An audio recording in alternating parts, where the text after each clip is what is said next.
हमारी संस्कृति, हमारे संस्कार सदा रहें हमारे साथ। सब्सक्राइब करें तिलक। मेरे भाग्य की विडंबना को देखो, मुझे रघुकुल जैसा उज्जवल वंश मिला। वीर पराक्रमी, सत्यनिष्ठ और परम धर्मात्मा दशरथ जैसा पिता मिला।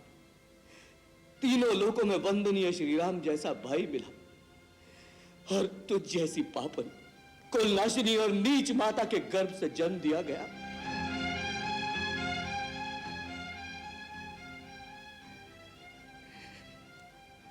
हे विधाता, इससे बड़ा परिहास तो किसी और के साथ क्या कर सकता है। अरे पापन, परम धर्मात्मा श्री राम को वन में भेजने की बात कहते हुए तुम्हारे जीवा के टुकड़े टुकड़े क्यों नहीं हो गए?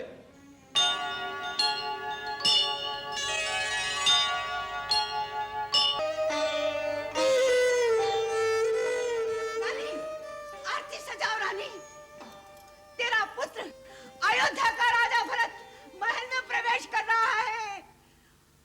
नियमानुसार वो पहले अपने पिता से मिलने जाएंगे और वहां जाकर दुखी हो जाएंगे। इसलिए मैं रास्ते से ही उनको यहाँ ले आती हूँ। रानी, आरती तैयार करो, आरती तैयार करो, आरती।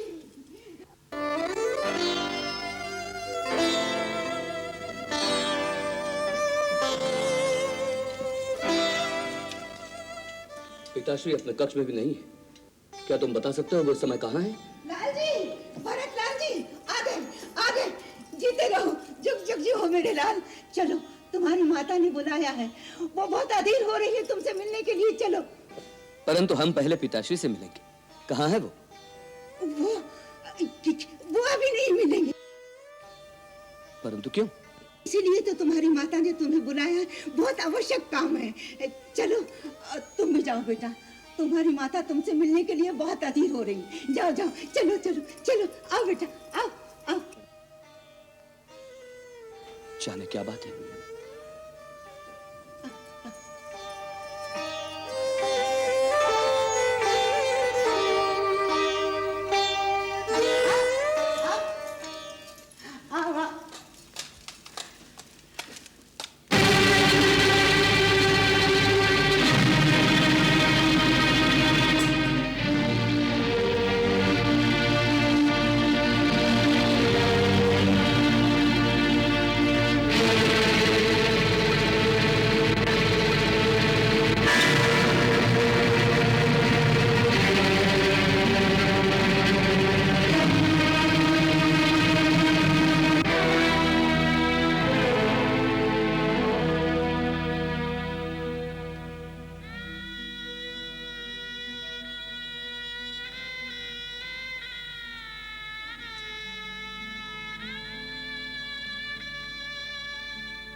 क्या बात है माता?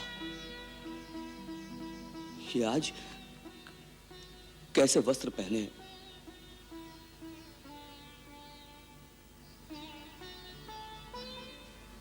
आपके आभूषण कहां हैं? आपकी मांग में सिंदूर नहीं है। क्या हुआ मातेश्वरी? महाराज आपके कक्ष में भी नहीं है। ये पूरा राजमहल इतना सूना क्यों हो गया है? कहां है महाराज?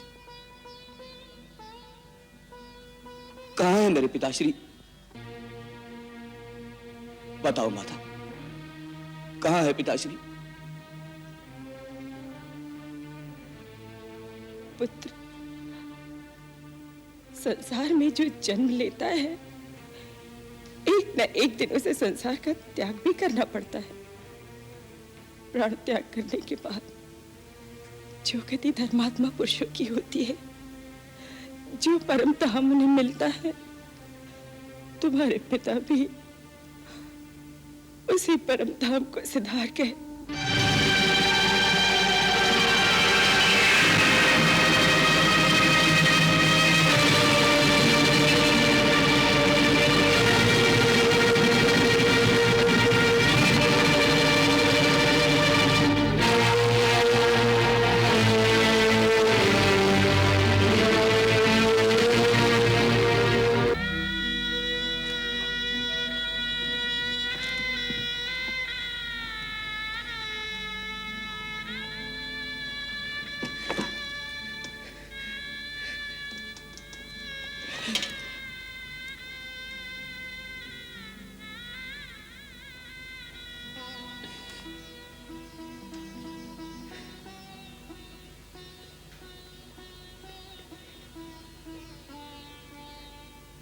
रास्ते भर मेरा हृदय भय से कांप रहा था।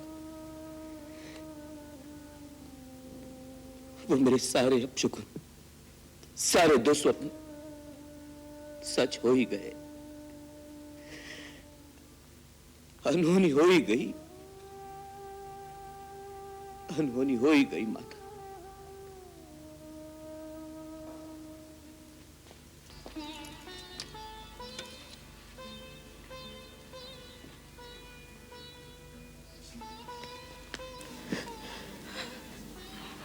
धीरज रखो मेरे लाल। तुम तो अपने पिता के समान धीर और वीर पुरुष हो।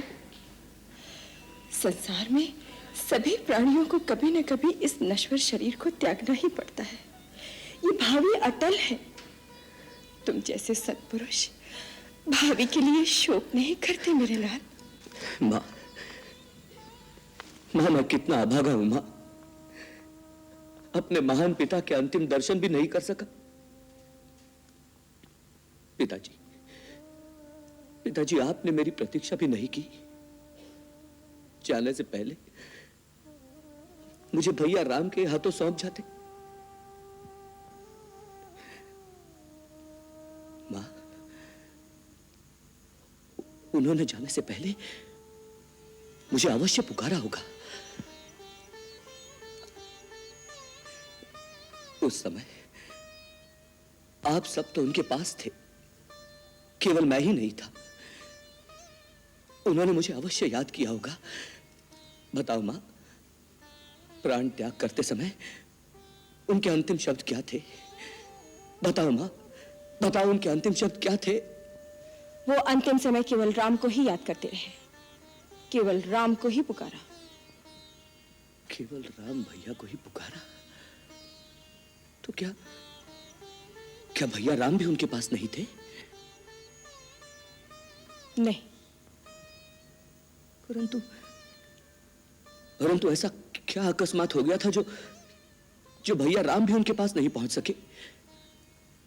आप तो उनके पास होंगी। नहीं, उन्होंने महारानी कौशल्या के कक्ष में ही अपने प्राण त्याग दिए थे। माता कौशल्या के ही कक्ष में प्राण त्याग दिए? उस वक्त भैया राम और लक्ष्मण कहां थे? वन में।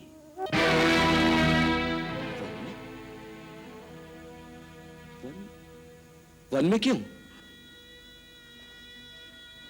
महाराज ने स्वर्ग सिधारने से पहले उन्हें 14 वर्ष का वनवास दे दिया था। वनवास?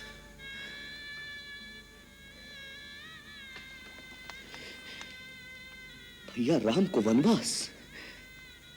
नहीं, ऐसा कभी नहीं हो सकता।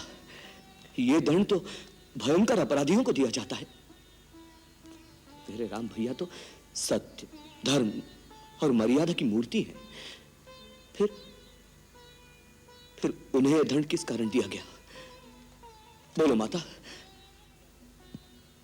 बोलो माता, क्या दोष था उनका? किसी का कोई दोष नहीं था भरत। केवल वचन पालने की बात थी। और तुम्हारे पिता ने एक सत्यनिष्ठ धर्मपरायण की तरह अपने वचन को पालन करने के लिए अपने प्राण न्यौछावर कर दिए। वचन? कौन सा वचन? किसे दिया था उन्होंने ये वचन? मुझे। आपको? क्या वचन दिया था उन्होंने आपको? ये एक लंबी कहानी है, बाद में सुनना। अभी तुम यात्रा से थके हुए आए हो, थोड़ा विश्राम कर लो। तुम्हें बहुत सारे कर्तव्य निभाने हैं। अपने पिता का अंतिम संस्कार करना है, अयोध्या का राज्यभार संभालना है। एक राजा को बालकों की भांति बिलखना शोभा नहीं देता।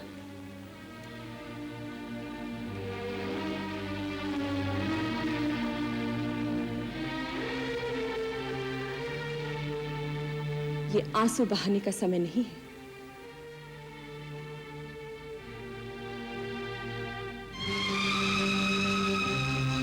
तुम्हें अपने कर्तव्य के बारे में सोचना चाहिए। बिल्कुल ठीक कहा आपने माता। यह समय आंसू बहाने का नहीं है। मुझे तो ऐसा लग रहा है जैसे राजमहल में एक बहुत बड़ा षड्यंत्र रचा गया हो। किसी दुष्ट ने हमारे वंश का सर्वनाश करने के लिए हमारे सुख और शांति से भरे जीवन में विष घोल दिया है। मेरा पहला कर्तव्य तो यह बनता है कि उस षड्यंत्र की जड़ तक पहुंचकर उसे दंड दूं जिसने मेरे पिता की हत्या की है, जिसने मेरे भैया राम को देश निकाला दिया है,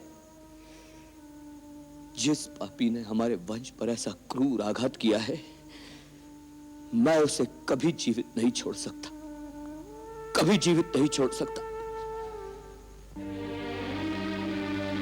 क्या तू उसे प्राणदंड देगा?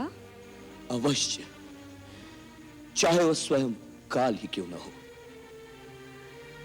तो तुझे वो दंड मुझे देना होगा।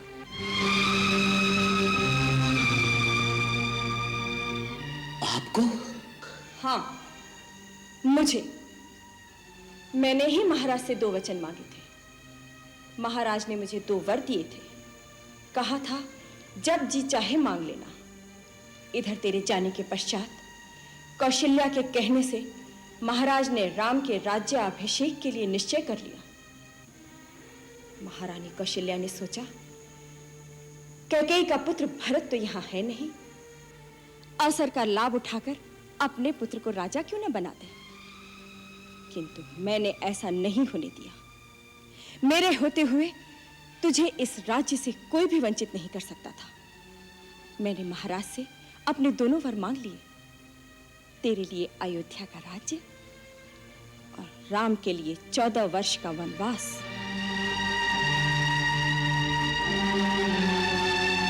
मैंने तुम्हारा रास्ता बिल्कुल साफ कर दिया है।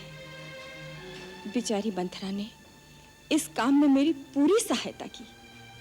उसी ने ये रास्ता सुझाया, उसी ने मेरी आंखें खोली और मैंने सारी बातें संभाल ली। राम के साथ सीता और लक्ष्मण बिना किसी आपत्ति के वन चले गए। सारा काम बड़ी सुगमता से हो गया था, किंतु विधाता ने बीच में थोड़ी सी उथल-पुथल कर दी। महाराज राम के विछोह में स्वर्ग सिधार गए।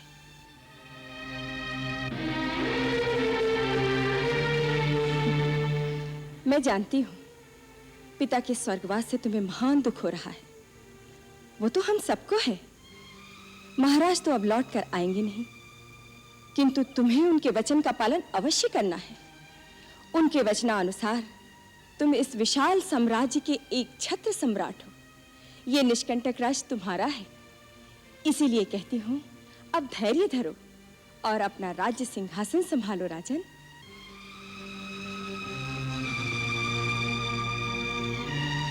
भरत, किसी साधारण मनुष्य का इस परिस्थिति में शोकाकुल होना तो स्वाभाविक है, किंतु तुम तो साधारण नहीं हो। तुम तो सत्य प्रज्ञ हो, सदाचारी हो। तुम्हारी बुद्धि वेदों का अनुसरण करने वाली है। इस समय तुम्हें एक राजा का कर्तव्य निभाना है।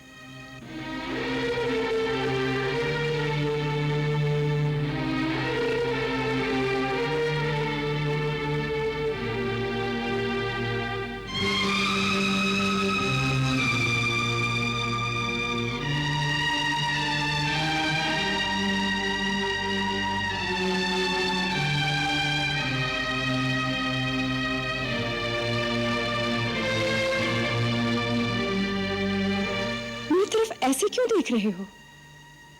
मैंने जो कुछ भी किया है तुम्हारे भले के लिए ही तो किया है। तूने मेरा भला नहीं किया है, तूने मेरा सर्वनाश कर दिया।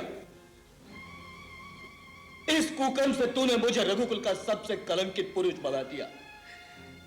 अरे पापिनी, कुलनाशिनी, इससे अच्छा तो यह होता कि जिस दिन मेरा जन्म हुआ उसी दिन अपने हाथों से मेरा गला घोटकर मुझे मार देती, जिससे आज मैं अपयश की मौत तो न मरता। मेरे भाग्य की विडंबना को देखो। मुझे रघुकुल जैसा उज्ज्वल वंश मिला, वीर पराक्रमी, सत्यनिष्ठ और परम धर्मात्मा दशरथ जैसा पिता मिला, तीनों लोकों में वंदनीय श्री राम जैसा भाई मिला, और तुझ जैसी पापन, कुलनाशिनी और नीच माता के गर्भ से जन्म दिया गया।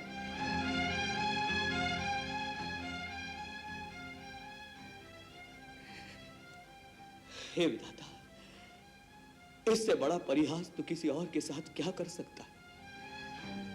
अरे पापन, परम धर्मात्मा श्री राम को वन में भेजने की बात कहते हुए तुम्हारे जीवा के टुकड़े टुकड़े क्यों नहीं हो गए? तू भावना के आवेग में अपने भले की बात नहीं समझ रहा है। मूर्ख, अपने भाग्य को ठुकराना चाहता है। अरे मेरे भाग्य तो उसी दिन फूट गए जिस दिन मेरे श्री राम भैया वन को चले गए। वो श्री राम भैया जो तुम्हें अपनी माता से अधिक स्नेह करते थे, वो कौशल्या माता जो तुम्हें अपनी बहन से अधिक समझती थी, उनके इकलौते पुत्र को वन में भेजते हुए तुम्हारे आत्मा ने चीत्कार नहीं किया? तुम्हारा हृदय खंड खंड नहीं हो गया? ऐसा क्रूर वरदान मांगते हुए तुम्हारे मुंह में कीड़े क्यों नहीं पड़े? तुम्हारी जीवा गल क्यों नहीं गई? ये तो कैसी मूर्खता की बातें कर रहा है। तू क्यों नहीं समझता कि हर माँ को अपने पुत्र को बड़ा बनाने का लोभ होता है। लोभ? लोभ ही तो पाप की जड़ है। लोभ मनुष्य को तेरी तरह अंधा कर देता है जिसे पाप और पुण्य में कोई भेद नहीं दिखाई देता। अरे श्री राम से मनुष्य तो क्या, पशु पक्षी भी प्यार करते हैं, लेकिन तू तो उनसे भी गिरी हुई निकली जिसने उन्हें घर से निकाल दिया। तू नारी नहीं, मानवता से गिरी कोई राक्षसी है, राक्षसी। भरत, मैंने जो कुछ भी किया तेरे लिए किया है। मैं तेरी माँ हूं भरत, तेरी माँ हूं।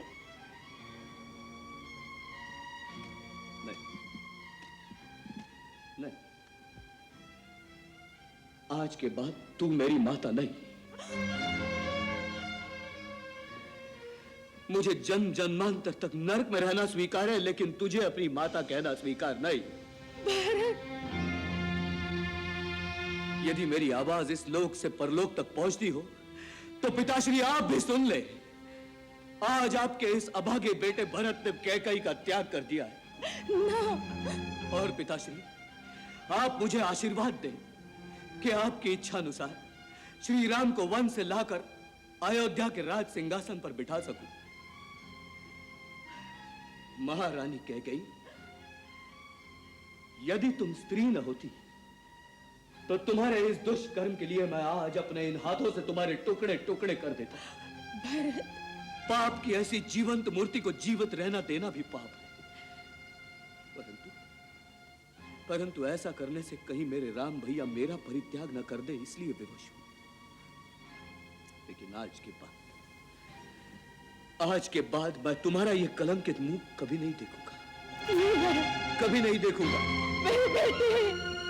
और इस कक्ष में जहां मेरा बचपन मेरे पिताजी की गोद में बीता, इस कक्ष में भी वापस कभी नहीं आऊंगा। भरत, इस कक्ष में भी वापस कभी नहीं आऊंगा। नहीं, इस कक्ष में भी वापस कभी नहीं आऊंगा।